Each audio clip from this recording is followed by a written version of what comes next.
Jay's Analysis back with another interview, 2 in 1 day. This time I have writer, researcher, author. I guess if you're an author, you're a writer. Activist, investigative journalist, Brandon Turbeville. How you doing? Hey Jay, I'm doing okay. Thanks for having me on. My pleasure. I have come across your stuff over the years, reading through alternative media.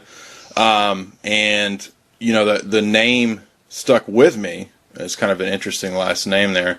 And when a mutual friend said, "Hey, you should get this guy on," I thought, "Hey, yeah, this is a name I recognize. I've read a lot of his stuff. He's a good writer. You've written several books. Why don't you, if you would, go ahead and just give us a brief intro about you? I know that's boring interview stuff, but you're going to have listeners who may not be familiar with you. So just a little bit about yourself." Yeah, well, as you mentioned, I've got 6 books out, and the latest was The Road to Damascus, the Anglo-American Assault on Syria. And that's a book, it's about 500 pages worth of information regarding the Syrian situation, the crisis, the nature of the crisis, who was behind it, who are the players in it, and sort of the lead up. It's a couple years old now, but if you really want to understand what happened from the beginning, I would recommend picking that book up. I'm also a writer for activistpost.com and theantimedia.org, as well as Irrelevant Paradigm and Natural Blaze. And I have my own website, which is brandonturbeville.com, which is sort of the hub of all of my work there. I post all of the articles and all of the YouTube videos, all the interviews, and the books are located there. So if you want to purchase those, you can click on the books tab and find those at the bookstore. And lastly, I have my own radio show, one that comes on Monday night at 9 p.m. Eastern Standard Time, called Truth on the Tracks, over at ucy.tv, which is sort of a weekly news roundup and analysis, and occasionally I'll have a guest on there as well. So, again, Monday night, and it's rebroadcast on Friday night at 9 p.m. Eastern Standard Time. So I've been doing this for a couple years now with the articles and the books, and here we are. Yeah, I caught your interview with Syrian Girl. That was a lot of that was a great interview. You got into some really interesting geopolitical issues. I have some friends that are really into the Russia situation and how Syria ties in and all that. So we're definitely at Jay's Analysis familiar with this topic. But this is something that you've really been focusing on. You set a book a couple years ago. That's pretty prescient there. What keyed you into looking at Syria? Well, I had the opportunity to see Syria from the very beginning, right? Toward the end of the Libyan catastrophe, when Gaddafi was overthrown and killed, we saw the beginnings of what was called the Arab Spring in Syria. The Arab Spring, of course, was presented to people as if it were some kind of organic protest movement of peaceful, democracy-loving freedom fighters and students and hippies and pot and all that kind of stuff. Right. And it wasn't. What it was a collection of Western-backed death squads who sat on rooftops and fired sniper bullets into the crowd of innocent people. For instance, they shot men, women, children. They shot women on the way to the market, men on the way to work, kids on the way to school. It was just random slaughter. And it started in Homs. That was the area where this stuff really started taking off. And again, while all of this was happening, the Western media was being told that these people were flower children wanting to get rid of a brutal dictator. Not the case. And of course, it just it expanded after that as it started happening in other major cities, in Damascus and Aleppo and other places as well. And it soon became apparent that it was a full-on march of armed, organized forces.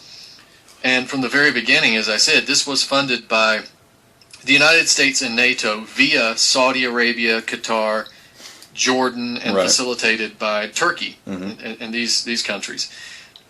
So that's what this was. And as I said, it developed early on with sporadic gunfire and very quickly turned into an armed, coordinated rebellion. Or not, well, actually, you know what, I'll take that back. I don't want to call it a rebellion. I don't want to get trapped into using the same terms that the media uses. You can't really rebel against something that you don't live under. Most of these people weren't Syrian. They still aren't. The overwhelming majority of them were either Saudis or Libyans, and I think now Tunisians make up the biggest number of fighters in Syria now.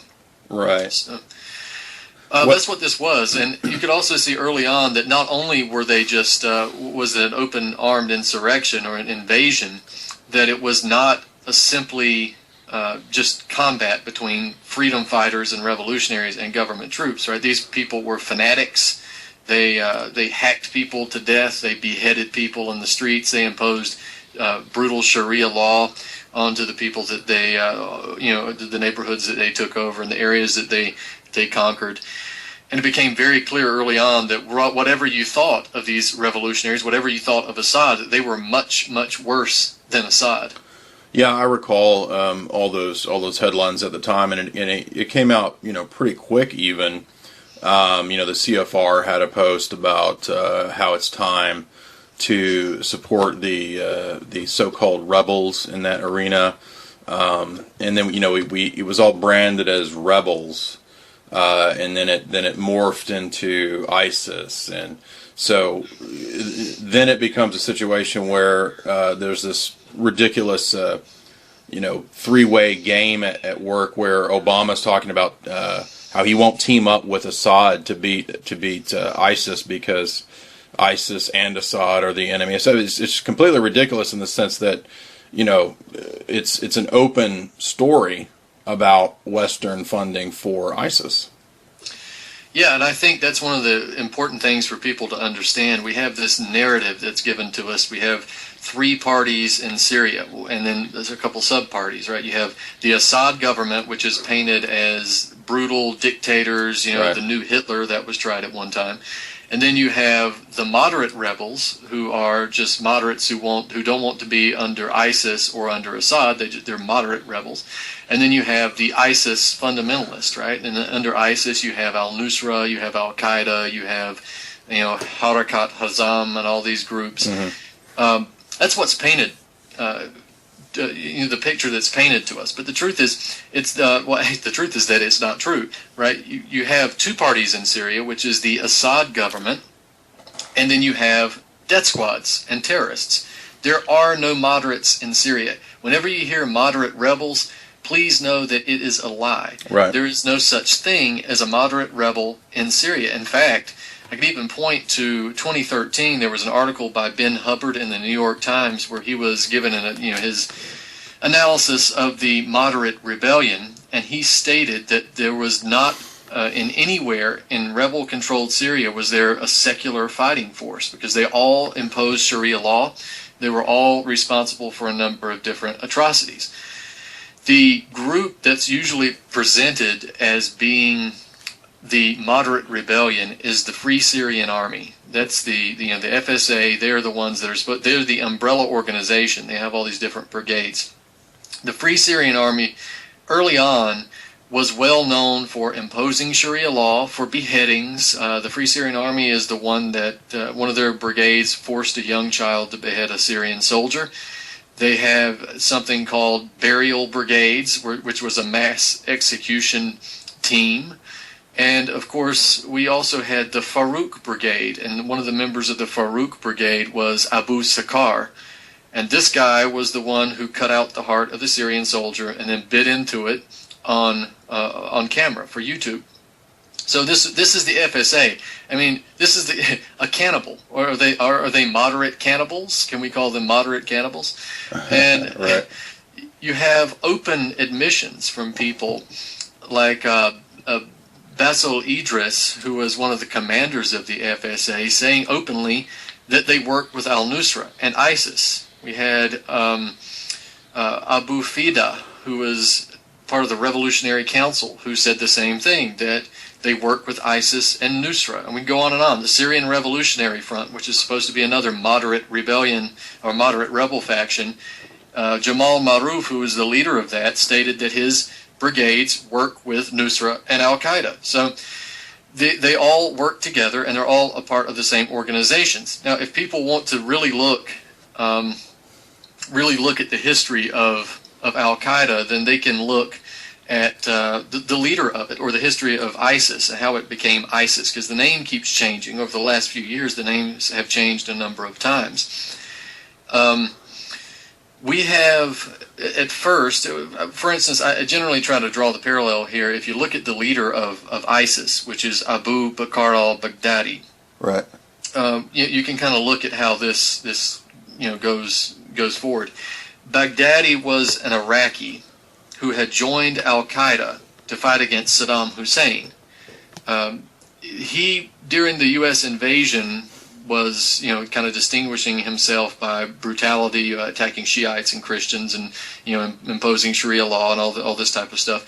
He was actually arrested and taken to Camp Bucca in 2005, and he spent 3 or 4 years there.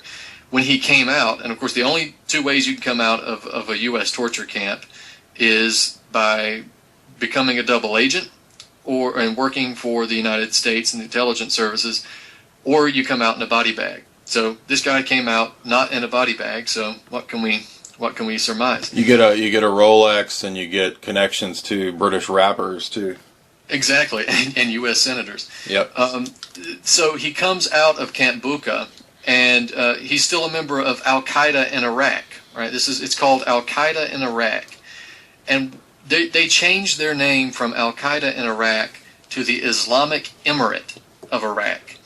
Now, the IEI began fighting against the Maliki's government, of course, but around 2013, they have a sister organization, I should mention. The IEI sister organization in Syria was called Al-Nusra. So in other words, it's the same organization, but in Syria it's called Al-Nusra.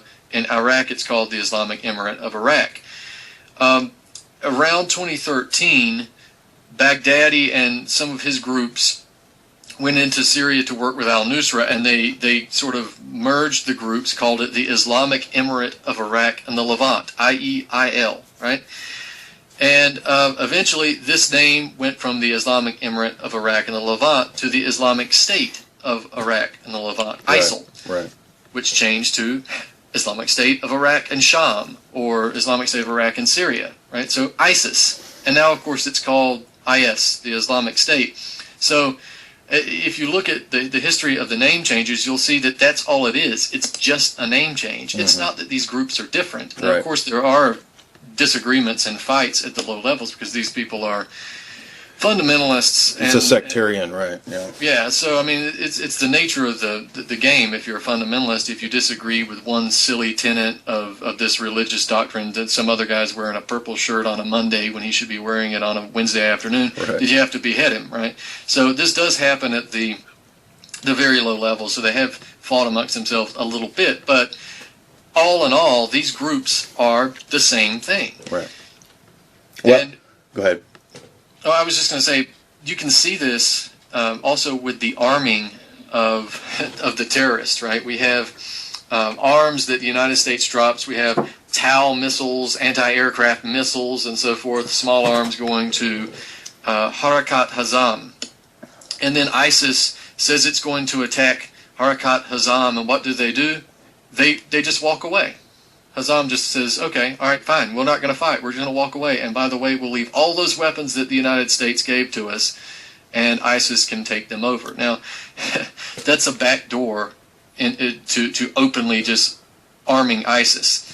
And I'm not convinced that this was even the way that the events even transpired. But what I'm trying to say is that the United States is using cover of arming moderate rebels in order to arm ISIS. Right. Well, let me ask you a question. Let's get a little bit deeper here, and maybe a little bit wider context, because I think the majority of my listeners will be in total agreement with you there. About what's really going on with ISIS and all that stuff and that reality theater. But I have a question, since this is kind of your arena. We have, for example, Miles Copeland has a book, Game of Nations, where he discusses, back in the early part of the last century, the CIA working with the Ba'athist Party and working with those governments in Iraq and in Syria, And actually, we all know that, Saddam had CIA training. So the question is, how do we get from, a CIA that's working with Ba'athist Party to, decades later, this program of moving away from that kind of secular approach to these Islamic states, moving away from, moving towards, these radical pseudo-caliphate type positions. What took us from there to where we are now? Well, I think one of the first things is that you see the development of nationalism, the rejection of being a United States puppet, or I guess you could call it an Anglo-American puppet. Mm-hmm. You saw this a bit with Nasser in Egypt, where he started to straighten up his back, and not want to be regarded as a client state of the West. And essentially what happens is that you have to form a new policy, and you have to get these guys who want to be nationalists, whether or not they are authoritarians, that can kind of fall to the wayside. The idea is nationalism in terms of the geopolitical context. If that happens, then you've got to develop a strategy to depose them and to make sure that whatever takes their place can no longer present a resistance to your authority. And that's where you have the idea of Zbigniew Brzezinski's concept of micro-states and mini-states, right? So you get this, each state has to be broken up into tiny little pieces that are all based on religion or race, whatever your little thing is, it has to have a state. And once you do this, you have, a bunch of little quabbling, impotent, little states that can't really stand up to a corporation or a bank, or certainly, NATO or the United States whenever it wants to impose its will. And what better way to do that than with the fundamentalists, right? You can have them overthrow a secular nationalist government with all its modern military means and all of its, technological advancements, whatever it has. Maybe it doesn't, equal the West, but still, it's an advancement that can pose something of a level of resistance. You get these fundamentalist morons in there who have been placed into power by Western intelligence agencies. Mm-hmm. Then they can't mount the resistance that an Assad or a Nasser, for instance, could or Gaddafi could mount. So basically, we're looking at strategy of tension leading to divide and conquer. Absolutely, and when you look into again the beginning of last century, you'll also see that the common enemy here, the main target was always nationalism, Arab nationalism, because even when the British entered the Arab world, there was obviously there was a resistance to the British, and that was part of what Lawrence of Arabia was put in place to stop. And that's why we have the Muslim Brotherhood, by the way, which was created by British intelligence. Mm-hmm. And it's still run by British intelligence and United States intelligence as well.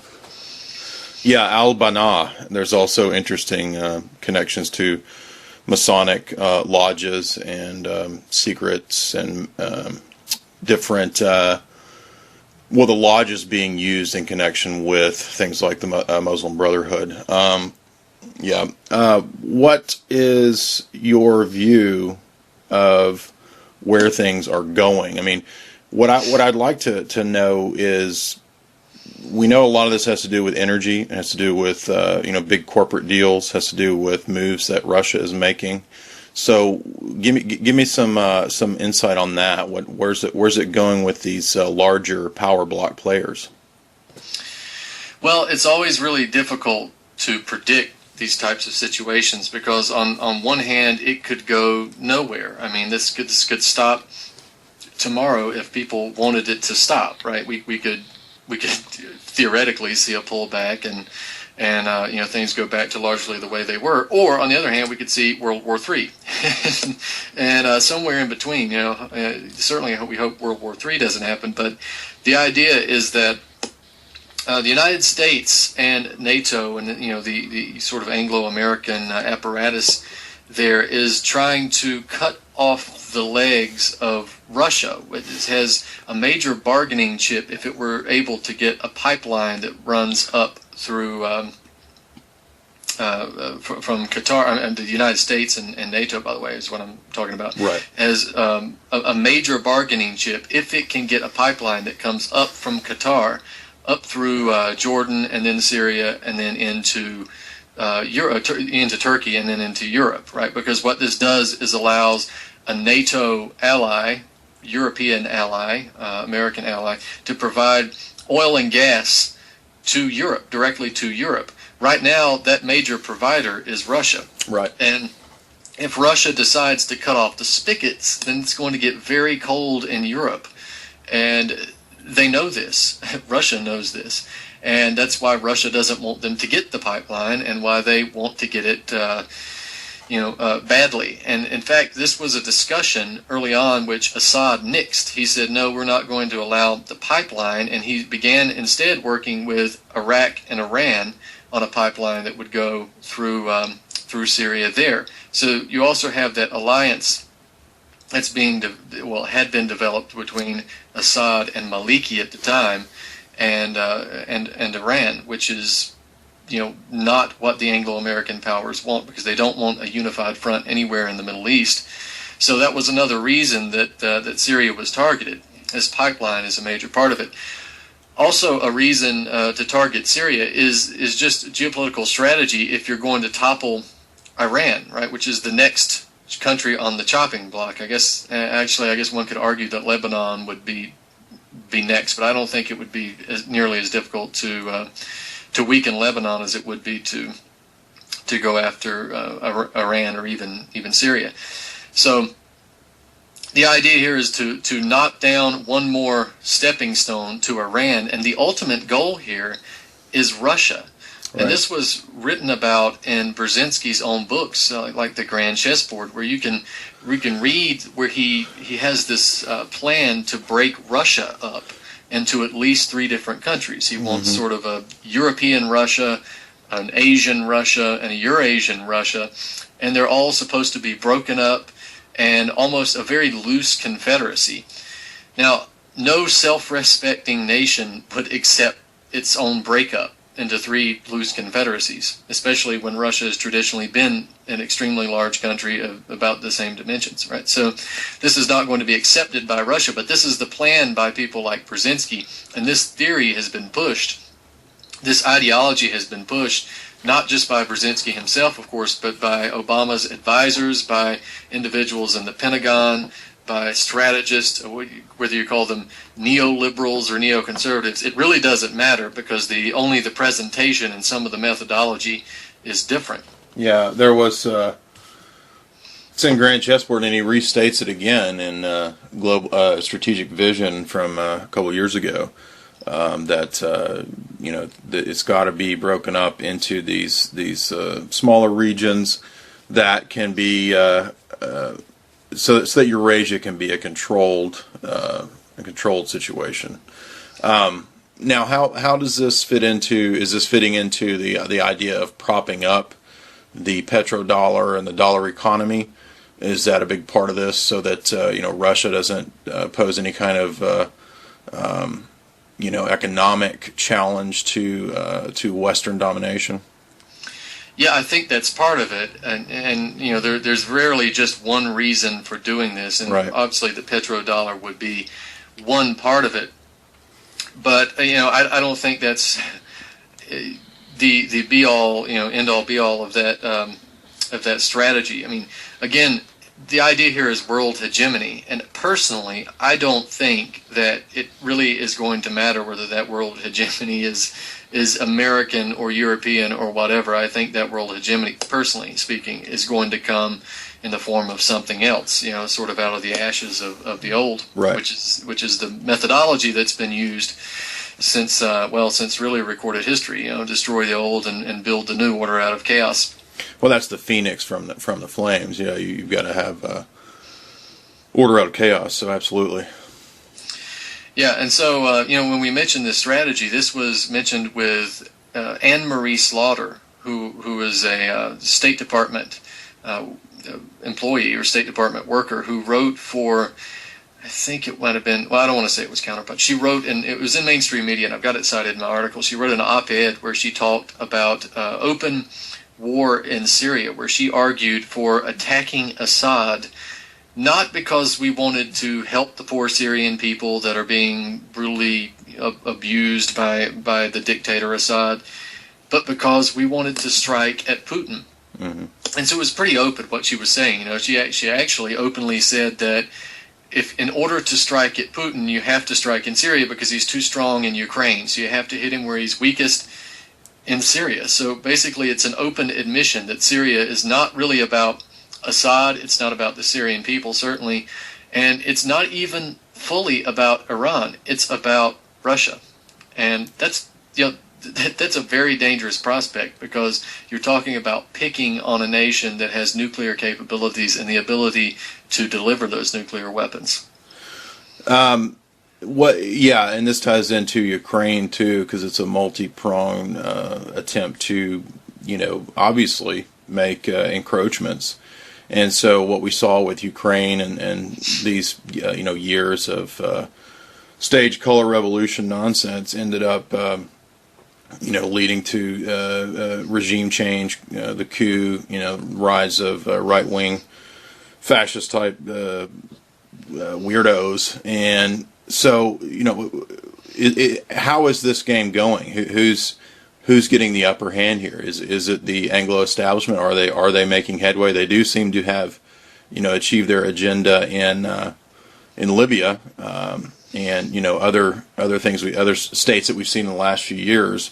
But more recently, are they winning, or is this a larger chess game that Russia has foreseen?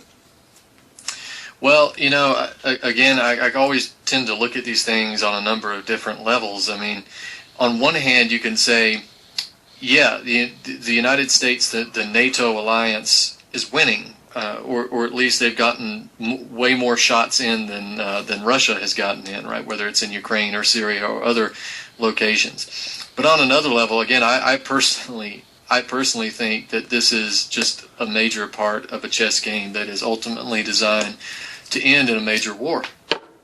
But if you look at the situation in Ukraine, for instance, when I say we, I mean NATO has deposed Yanukovych and put in place this right-wing fascist government with literal neo-Nazis in it, and they are now they've pushed over a lot of territory that was held by rebels that were Russian-backed. I mean, let's not kid ourselves. I mean, Russia is backing the rebels. That ought to be clear enough to anybody, whether they deny it or not. And the rebels at this point have maintained a significant amount of territory, particularly in Donetsk and Lugansk, and some of those areas that border Russia. And it appears that there is shaping up to be some type of major battle in the eastern part of Ukraine, which Russia itself is preparing for. With the attack on Syria and with the weakening of Ukraine, possibly even pushing NATO forward even more. I mean, remember when NATO was formed, it wasn't even supposed to go to past East Germany. Right. Now it's right on the borders of Russia. It's literally right on the borders of Russia. So if Ukraine were to join, which it is trying to do, then you're talking about, essentially encapsulating Russia with U.S. military bases and NATO military bases.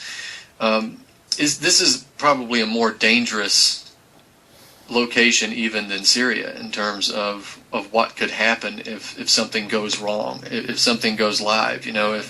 If Polish troops enter Ukraine to keep the peace and Polish troops are fired on, they blame it on the Russians, and then suddenly you've got NATO bound to defend the Polish troops. That's just one scenario. So it's not a good situation. It's a powder keg, and it's one that could have been completely avoided by not meddling in other people's affairs. And all of that, of course, was in order to enforce the austerity policies of the IMF. Right. Yanukovych didn't want to sign on to the IMF austerity policies, and he took a loan from Russia. And immediately he was deposed with his Euromaidan color revolution scheme. And what happens when Yatsenyuk takes power in the fascist Rada, he immediately declares that they will accept money from the IMF and impose the austerity measures. So that's that's same plan over and over and over. The IMF did the same thing to Russia, back in the early '90s, late '80s, early '90s. Yeah, it's a constant process of going in and building up government and public facilities with the labor of the working class and with the money of the middle and working class, and then at the last minute coming in and sharing everything and taking all the natural resources for yourself and taking what little that the working middle classes own for themselves and buying it up. And then there's the process, of course, of selling off bits and pieces of it to the working and middle classes again, and then buying it right back after you destroy the economy. And it's the same. It's the same parasitical cycle, and it's the banker's plan that Stiglitz talked about, that Greg Palast wrote about, the IMF Shock Doctrine plan, where you've got to have these coups and these revolutions to destabilize not just the social climate but also the economic climate. And then then the IMF comes in and says, "Oh, we'll rescue you." And then there's a fire sale where everything's bought up for pennies on the dollar. And we saw the same thing in Greece, right? I mean, this is this. I think back to when when there was the color revolution, or the Arab Spring in Egypt, and Kissinger said this is Act 1 of a play. Yeah, and he was exactly right. And here we are, right? Here we are, 4 years later, and we've seen, we're on to Act 2, 3, 4, 5, right? Yeah, and it's funny you bring up Egypt when we were talking about, Nasserism and nationalism. Mm-hmm. That's where it kind of started, Arab nationalism, and this is apparently what is developing more so with General Sisi and the Egyptian government that's in charge now after Morsi was deposed. I was a little alarmed at not only the mainstream media coverage, which you're always going to be alarmed at that, but the even alternative news media was covering the situation in Egypt as if it were the most horrible travesty of justice that Morsi was deposed. Well, the truth is Morsi was about to commit the Egyptian army to war with Ethiopia and Syria, right? This was a Muslim Brotherhood puppet. So you can read Muslim Brotherhood, you can read British and American intelligence. Mm-hmm. The guy imposed massive austerity on the Egyptian people. That's not what they were promised when he was voted in. And, he was rewriting the Egyptian constitution to take what little rights they had in Egypt away and move toward a type of fundamentalist government, which they didn't want. The military stepped in again. So it's Egypt is much better off with Morsi gone and their military junta, military based government in there now than it was when Morsi was in power. And certainly it's not the ideal, but it's better than the alternative.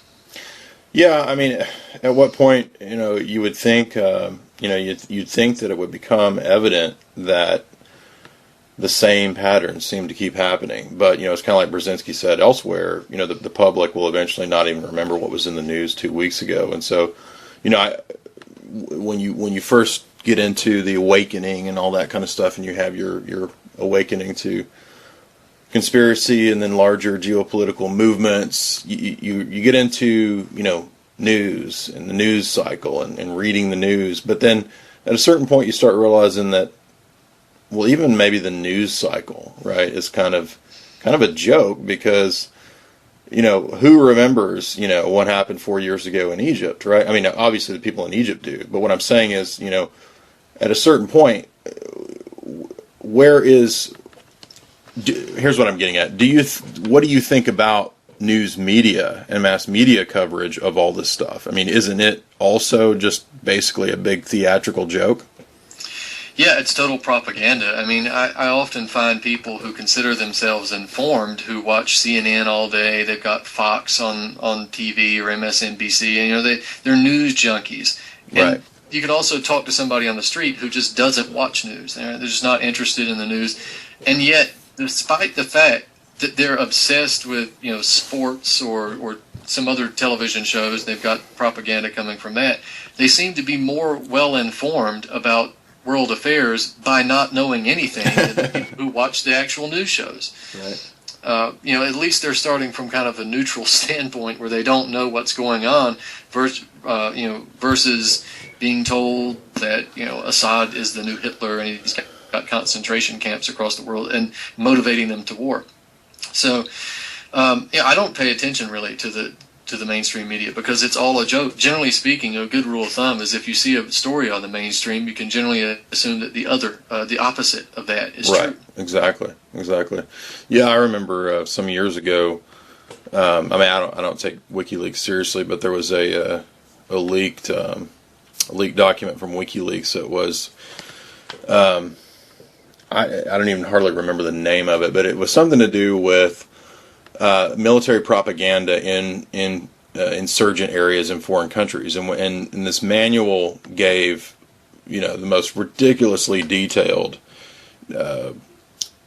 plans and minutia on how to construct the news cycle for the nation that you've conquered, right? So every aspect of the American news, right, was actually in this military psyop, manual about setting up, propaganda in foreign countries.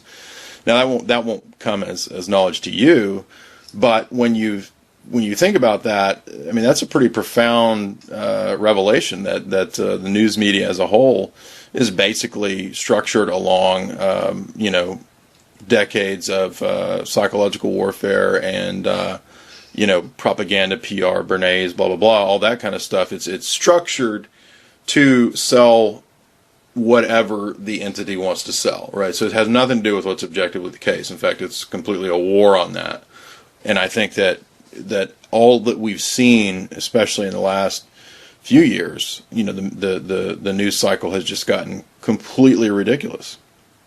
Yeah, and all of it is carefully designed by people who very, very much understand human psychology, right. And marketing. And of course, we know that news agencies are really, they basically are propaganda agencies, and they're not infiltrated, I guess, but controlled by intelligence agencies. I mean, right. You've got things like Operation Mockingbird, but that's only the tip of the iceberg. I mean, intelligence agents, CIA agents are embedded in every major national media outlet, and some of the smaller ones as well. Absolutely.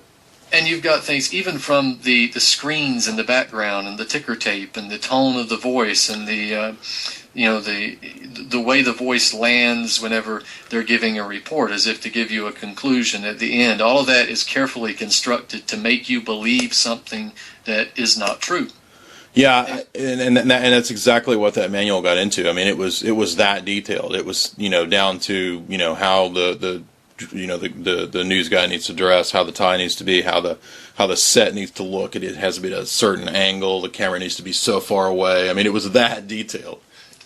Yeah, and I do share your criticism of WikiLeaks too. I mean, I'm sure a lot of those leaks are real and true, but have you noticed that WikiLeaks tends to release documents that are unfavorable to whatever country the United States wants to attack next? Absolutely, yeah. It was pretty quickly evident that the WikiLeaks was some sort of Pentagon private type of operation.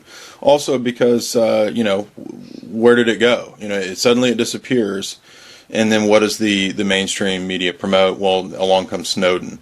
And I don't mean to get into a debate about Snowden. I have my own opinions on that, but what we see is a clear pattern of like you said, whatever you see mainstream media touting, trumpeting, vomiting in your face 24/7, probably is the opposite is true. Yeah, I mean, you can even look just on the Syrian situation. We've got a number of examples, right? Remember, the first one was "Gay Girl in Damascus." I'm sure you remember that. I mean, yeah. NPR was all over that because it really spoke to right. their audience.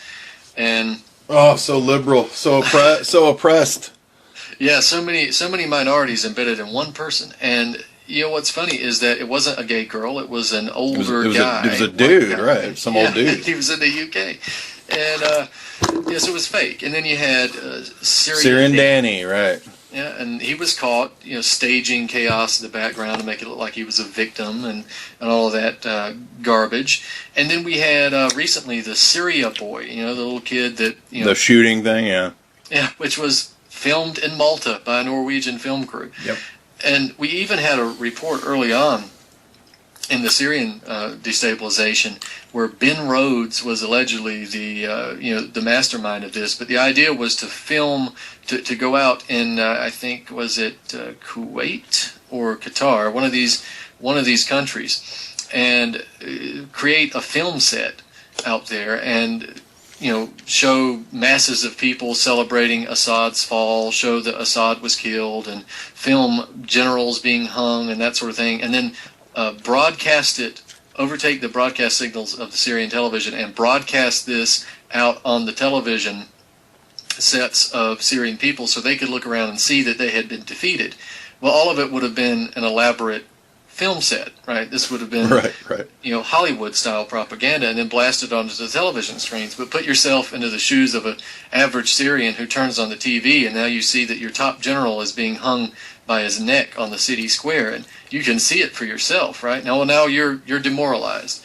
That never took shape because of the way that the Syrian media was configured, that it wouldn't allow that to happen. That Assad saw that coming and put a stop to it. But it did happen in Libya, and they had the Green Square where all these people were celebrating in the Green Square, and it was the fall of Gaddafi. But Gaddafi hadn't fallen yet, and that wasn't the Green Square. It was in Qatar. Yeah, I remember that. Right? Televisions, yeah. Yeah. Didn't the BBC report on that too, or something? I remember there were clear BBC fakeries going on with Libya, but yeah, it was all over. Right. And if you just imagine that they have the capabilities to do that, and the overwhelming majority of people aren't even going to consider the fact that it could be fake, especially if they see it. You gotta wonder what else are they doing, and absolutely, and so I just don't pay any attention to them really. I mean, obviously I have to in order to understand what's going on. What the establishment's pushing exactly. That they have no credibility in my eyes. No. I mean, that is. We get cynical and we think, well, there's no way to stop this. But it's interesting that when you read the establishment itself, they discuss, and you can find plenty of places where they discuss, the fear that people might wake up to this. In other words, if it was all cynical and impossible, or if we should be cynical and have a defeatist attitude, why are they so worried about it? In other words, the fact that it requires so much propaganda, so much deception, that alone, I think, speaks to the fact that if the threat wasn't real, then they wouldn't be so concerned with it. Yeah, well, when you have billions of people that you're trying to control, the idea that they could sniff it out one day and realize that this very small minority of people have been pulling the wool over their eyes for their entire life, I would be kind of worried about that too. I wouldn't really want them to figure out, what was going on, or even, begin to discover the fact that maybe that we even exist, because that we vastly outnumber them. So. Well, it's like it's like Bertrand Russell. He talks about this in his works. He says, the public's got to be dumbed down, but mainly because we have to beware. we have to attack the most intelligent among them. We have to dumb them down because they're the ones that are going to go against our system. And if we don't attack them, our system won't work.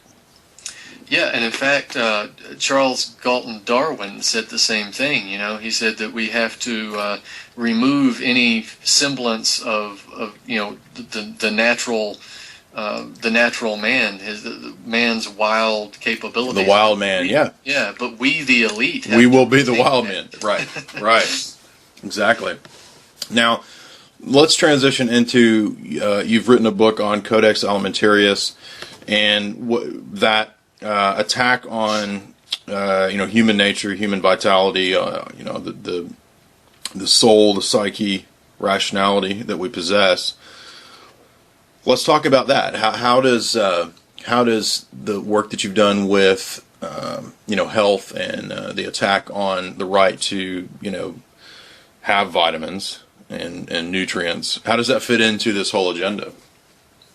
Well, I mean, obviously, the idea of keeping someone in a situation where their body is not functioning properly, and how that affects a person's critical faculties and how it affects their ability to resist or you just basically survive in general, is a very important concept.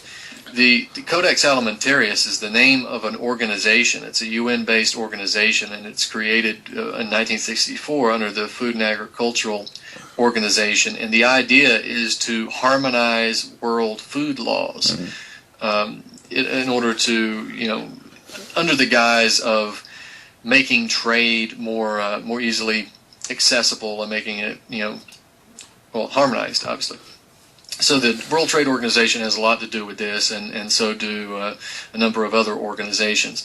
But the idea, if you look at what's happening in terms of their standards, especially with nutritional supplements, you look at some of the organizations that did the testing and determined the adequate level of nutrition, and it is vastly below even the base level of nutrition that the back of the supplement box tells you, right? Your average daily diet. It's funny you say that, because I have a friend who got in really, really bad health. He had a drinking problem for a long time, and he ended up in Vanderbilt over this, and turns out he had a severe vitamin D deficiency, and the prescription they gave him was some crazy amount, like something like 50,000 whatever grams of milligram, microgram, I don't know what it is, but this crazy amount of vitamin D.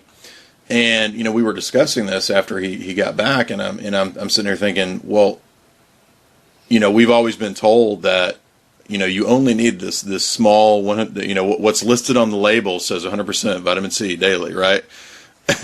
and we've always been told, well, anything more than that is a waste, and you're just gonna piss it out or whatever. But I'm sitting here thinking, well, here's Vanderbilt prescribing a guy this massive dose of vitamin D, which proves that they wouldn't be doing that unless obviously the body could handle or required more. Yeah, and what's funny about that? Two things. First is the average daily diet requirements, the 100% of vitamin C or whatever. All of that is basically the level at which you won't catch rickets. So it's not the level of optimum health. It's the level of minimum health. You need this amount of vitamin C in order to not have rickets, or in order to not have vitamin C deficiency. So it's subsistence level, not optimum level. So right. You go much higher above that. Of course, a lot of these supplements are just absolute garbage anyway, because they're synthetic, and you got to be even careful about that and find out which ones that are the natural organic ones and that actually can benefit you. But I just buy organic Flintstones vitamins. That's all I take. Yeah, I take about 50 a day. I'm being stupid, but the idea of having a population that is malnourished. I mean, you can go back to the days of serfdom and see the same situation. You can see that in any country where the people who work the land and who are essentially oppressed by an oligarchy are not given the amount of food that they need. It's either not clean food, or it's not enough food, or it's one specific type of food. Well, right? Think about warfare. I mean, I read Machiavelli's Art of War not too long ago. Everybody knows about Sun Tzu's, but Machiavelli has an interesting one too, where he talks at length about siege warfare. And obviously, a crucial aspect of siege warfare is shutting off and or poisoning and or wrecking the food supply of your enemy.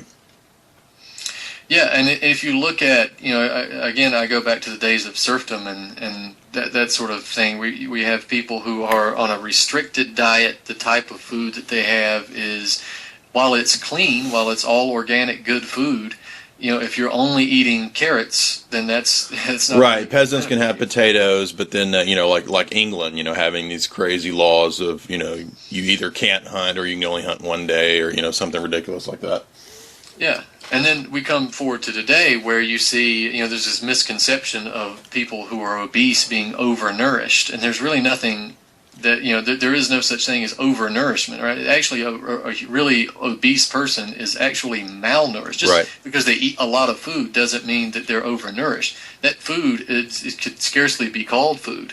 It's mostly just chemical garbage. And today, while there may be enough food in the West, at least, the type of food is not only bad food, is not only deficient in minerals and nutrients, but is actually harmful, like genetically modified organisms and so forth, that the Codex Alimentarius has no problem with.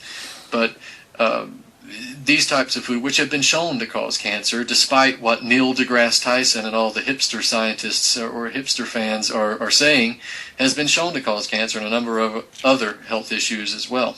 Yeah, I believe he's a paid establishment front man who really exists just to promote establishment science, which ultimately is scientism. It's not really science. So yeah, he's like a car salesman, and he wears this like he dresses like a bad car salesman. He's got these like 1988 vests that he wears, and well, he's a bad car salesman for science. What's funny about that, it's even talked about how many of these scientists throughout, especially the last century, have been promoted, right? Whether you had, Darwin or even Einstein as geniuses, we always have these geniuses that are presented to us as superstars of science or technology. And actually, they're not. Maybe they might be intelligent people, but they're not the geniuses that we think they are. Many of them get that information. Even Isaac Newton, they get this information from other people. And intelligence agents, people that actually understand this stuff. Bill Gates, for instance. And there's a great lecture by Tarpley, and I'm not saying I agree with everything Tarpley says, but there's a great lecture by Tarpley where he talks about the Venetian network of Paolo Sarpi and all these different Medici crime family bankers that were involved in the promotion of Newton. And that struck a chord with me because as a philosophy guy studying philosophy, I was always into metaphysics, and I don't mean that in the New Agey way. I mean in the classical sense of the study of the branch of philosophy called metaphysics. And that was dropped, by the time of the Enlightenment, Renaissance, scientific revolution. Metaphysics is tossed away.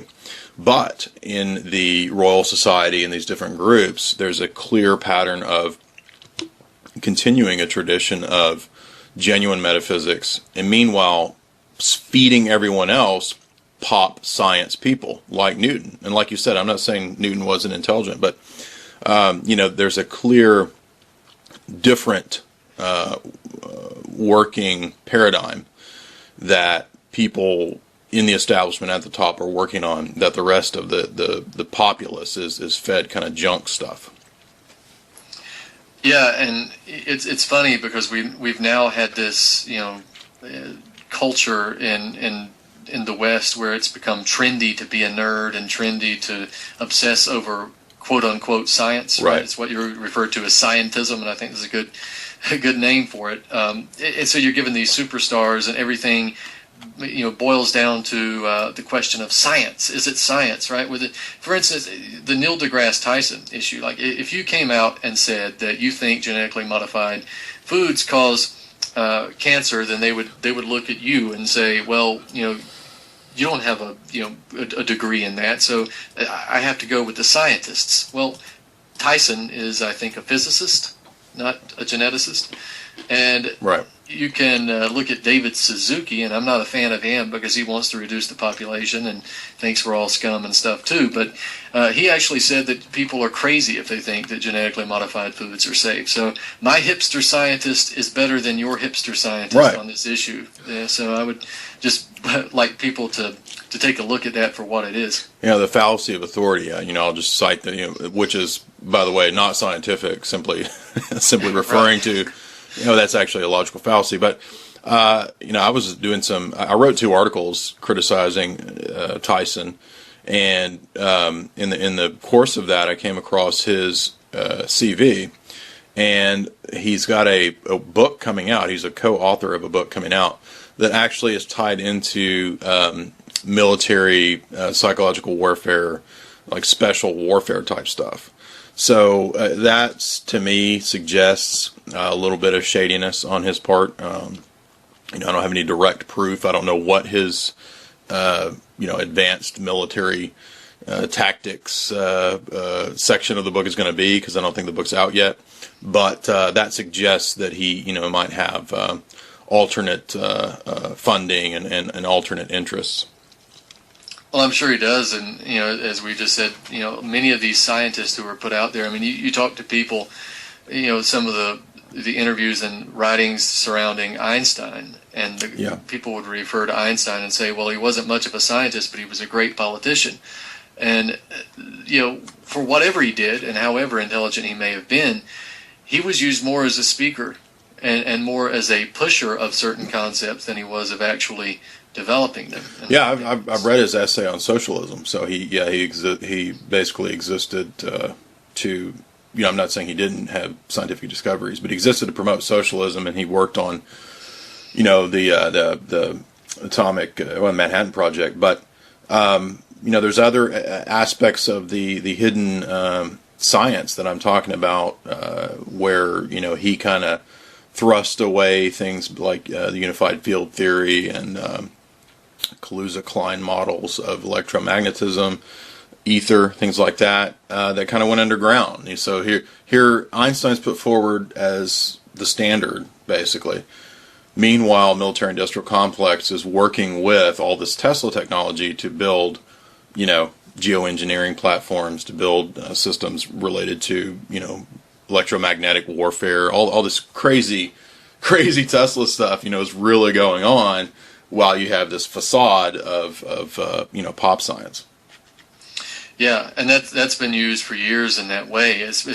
Tesla was, most likely one of the few that actually really produced many of the things that, that he said he did, or that people think he did. And of course, we see that he died penniless. Of course, right. Tesla himself was a eugenicist, or believed in eugenics. So yeah, and he got into some weird theosophy and things like that towards the latter period. But again, I think it just speaks to basically a dual nature to all this stuff, right? So in health, you have CNN has its health moment, or the Guardian health section, right? Don't eat meat, just eat, eating meat kills you. And then of course you'll notice that the meat that everyone was eating was like, hormone fed meat and possibly genetically modified too. So what I'm getting at is that you start to see a pattern that across the board, every area,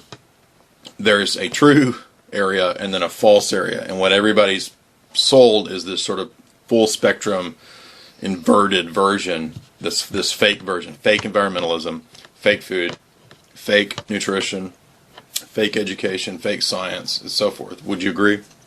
Yeah, absolutely. I think that's a good assessment of it, because whether it's your heroes that are led out there to stand as the opposition movement, whether it's political parties or underground movements to some degree, or whether it's, as you said, like fake environmentalism, or these humanitarian bombers. That's another example of it, mm-hmm. right? Where you have these people who are concerned for people overseas, but it still ends up promoting bombing, for instance. And it goes in so many different levels. There's levels of it, right? Whether it's political parties, you have the opposition candidate, or then you have the third parties, the Greens versus the Libertarians. Right. It's the same thing. And then you can go further out from there, whether it's political movements, or Occupy versus Tea Party, or you can move even further out, and then you find that there are so many different little divisions, little landmines out there for you, and the little traps to catch you. And sometimes it seems daunting, but sometimes also when you step back and realize what it actually is, it's a lot easier to avoid the propaganda, because when you can take a look at the bigger picture and just let your actual real conscious mind look at something and use what's termed common sense, as an insult, but what else do you call it? Your natural instincts, your intuition. Let that guide you. You'll be a lot lot better off, and it's a lot easier to counteract that propaganda when you do it that way. All right. Well, we're coming upon an hour, and I know you're a busy guy. I don't want to keep you too long. Is there anything we can look forward to that you're working on coming up soon? Well, right now I'm just sticking with the articles. I'm going to continue to follow the Syrian situation and do a few other things as well. The articles aren't just about Syria; they're about a lot of other issues as well. And just keep checking the website, BrandonTurbeville.com. I do have a lecture scheduled for December the 11th in a small town called Mullen, South Carolina, where I'm going to be giving a lecture on the Syrian situation. So people can find the details about that on my website too. All right, and you do also regularly post at Activist Post, so listeners can check his stuff out there. And Brandon, I want to thank you, and I'm sure as things develop, we will check back in with you in the near future. Yeah, I appreciate you having me on. I've enjoyed it. All right, thank you.